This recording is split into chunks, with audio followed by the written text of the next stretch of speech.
Hey, how's it going in there? Or out there, I guess. It's Jamie MacDonald here, everybody. Being a little silly and taking advantage of the perspective afforded by the new mZuiko 8mm f1.8 fisheye.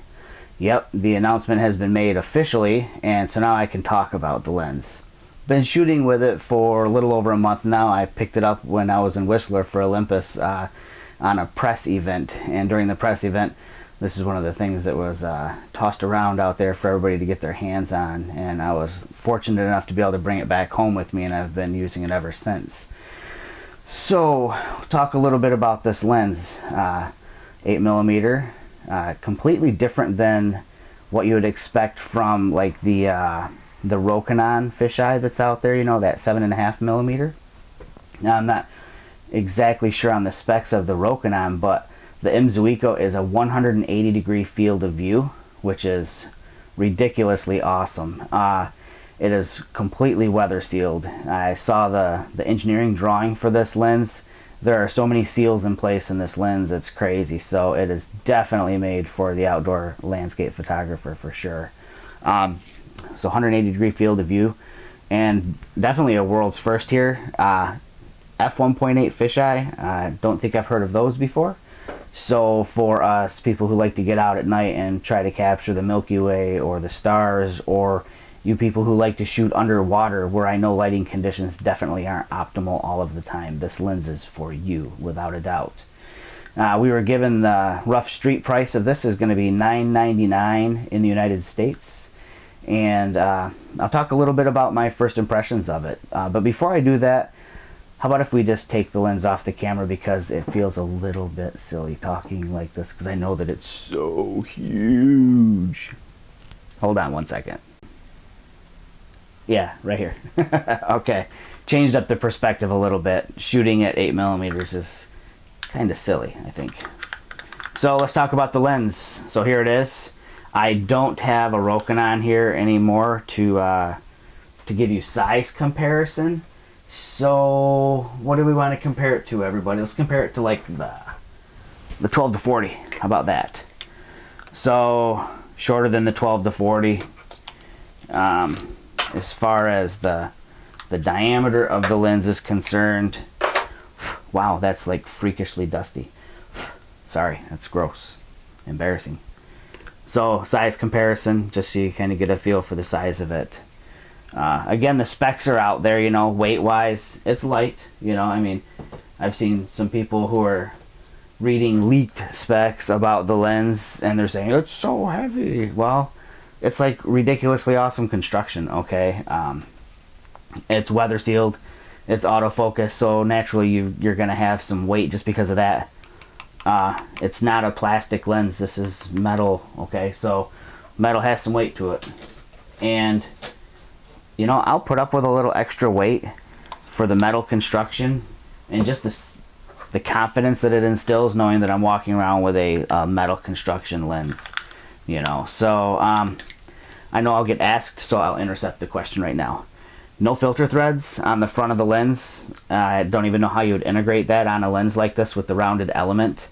I know that there are aftermarket solutions that will probably work on this. Lee Filters makes this crazy setup for ultra wide lenses. I could see them being adapting something for this potentially down the road, maybe. I'm not speaking on their behalf, of course, so don't hold me to it. But speaking of filters, on the back of the lens, I know some people will ask, there's not a mechanism or setup in the back of this for slipping in a filter in the back, so you'll have to come up with a different solution for that if you insist upon using a filter for this lens. As I said in the intro, weather sealed. We saw the schematic for all the seals that are in this, and I don't recall the number of seals. We were given a lot of tech specs that went by pretty quick, but fully weather sealed. And I've gotten this one rained on twice already, which, you know, it's typical Zuiko weather sealing. I totally wasn't even worried about it. Although with a front element that sticks out like this one does, it doesn't take much before you've got the whole front of the lens covered in raindrops. So I don't know, I guess you can get an interesting effect from that. So just keep that in mind, folks. Maybe use an umbrella when you're using this out in the inclement weather. First impressions. Love it. I'm a big fan of fisheye lenses, you know, and I had the Olympus 8mm fisheye back for regular 4/3, and when I did the transition over to micro 4/3, I totally got rid of all of my 4/3 gear, and the 8mm fisheye went with it. And I was kind of bummed out, you know, and I ended up using a regular 4/3 Rokinon fisheye adapted to fit on micro 4/3. That was before they had their micro 4/3 native one, and you know, whatever, it's okay. I know people are like, well, you don't necessarily have to have autofocus on a fisheye, and you don't, but it does come in handy sometimes, you know, if you just want to pull it out and shoot. But I got by with the manual focus Rokinons, and then they came out with their native micro 4/3. I thought, yeah, that's cool, you know, now I got one that's small and fits on the camera. Well, it's really small. It's like super short. It's like that tall. And I don't even have big hands, but I would grab the camera, and first shot always seemed to have knuckles in the shot. Well, this one keeps the front element as far enough away so that when you're using it on any of the Olympus cameras that I've put it on so far, which is the EM1, EM5, EM10, and the Penny B5. I said that fast. My knuckles are never in any of the shots. Doesn't mean my feet aren't, you know, or the tripod leg or something like that, because it is a 180-degree field of view, which is ridiculously cool. Olympus has applied they call it zero coating, and it's an acronym, and it stands for mZuiko, and then that's about where I lose it. I've got it written down in a notebook here, but I'm not going to pull out a notebook and read it to you. But the coating, and I want to talk about the coating for a second. So the coating is ridiculous. I keep using that word. It's phenomenally good at eliminating ghosting and flaring, or extremely reducing the amount that you would get. And you know, if you're shooting with something like this that has a 180-degree field of view, you're almost guaranteed to have a light source in the shot somehow that would cause ghosting or flaring. I mean, it's almost impossible to avoid the sun. If you're shooting in the middle of the day and the sun's up here, I don't care which direction you're facing, 180-degree field of view, it's about probably going to be in your shot unless you're composing down a lot. This does an incredible job of eliminating the majority of flare. I've got a series of photos, and I'll make sure that they flash up at the end of this little review so you can see what I'm talking about. But I was shooting like with the sun definitely in the shot, and I didn't, you know, I didn't get a lot of the flare, and I didn't get ghosting or like the crazy flare. So if you're one of those people that likes to aim right into the sun and take advantage of, I don't want to say poor optics or coatings, but you know what I mean, taking advantage of the way that optics work by inducing flare, you might have a little trouble with this lens. And even though I don't have the 7-14 with me, the same coating is applied to that as well, again to help reduce the flare and all of that. Street price $999 and I think 99 cents, so about $1,000. And in my mind, I love shooting with a lens like this for landscapes and architecture and macro.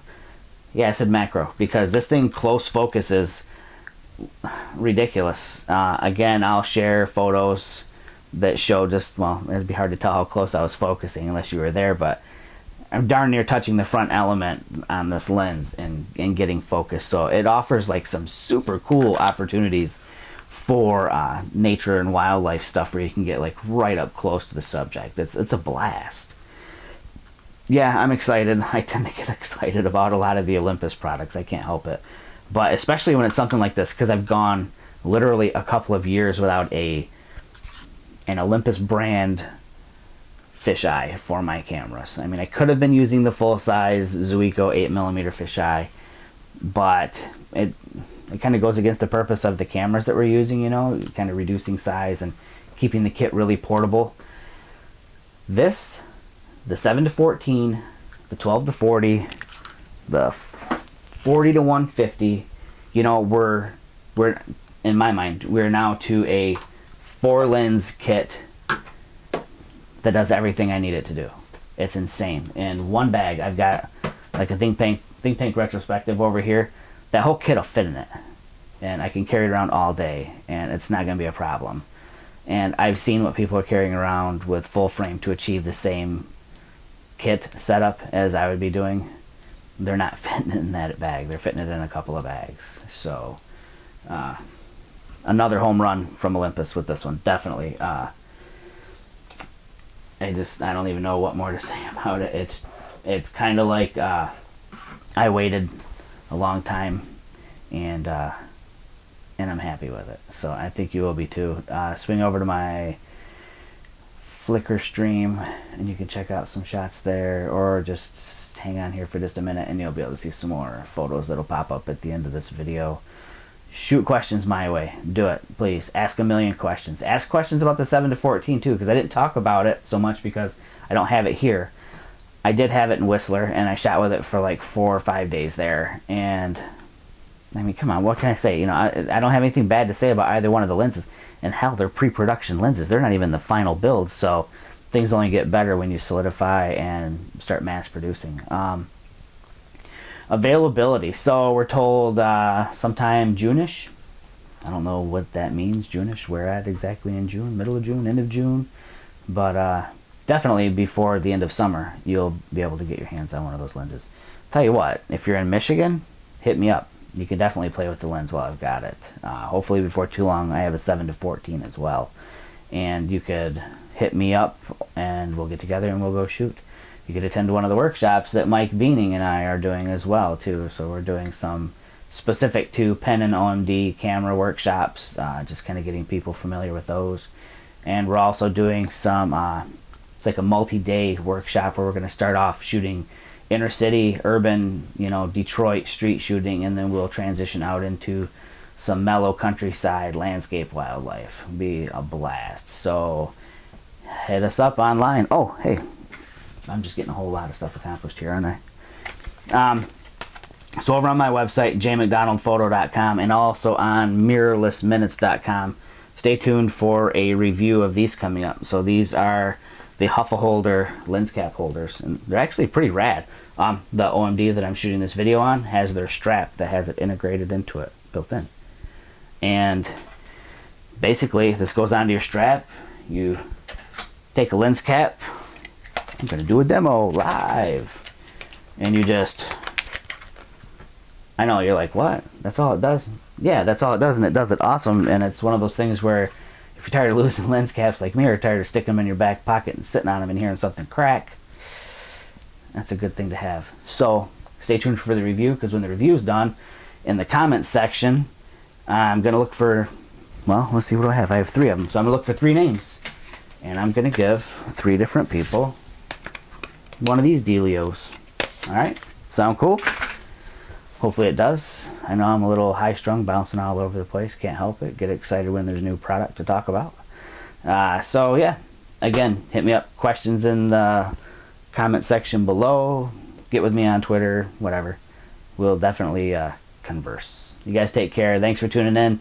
Thanks for putting up with my crazy me. Talk to you guys later. Bye.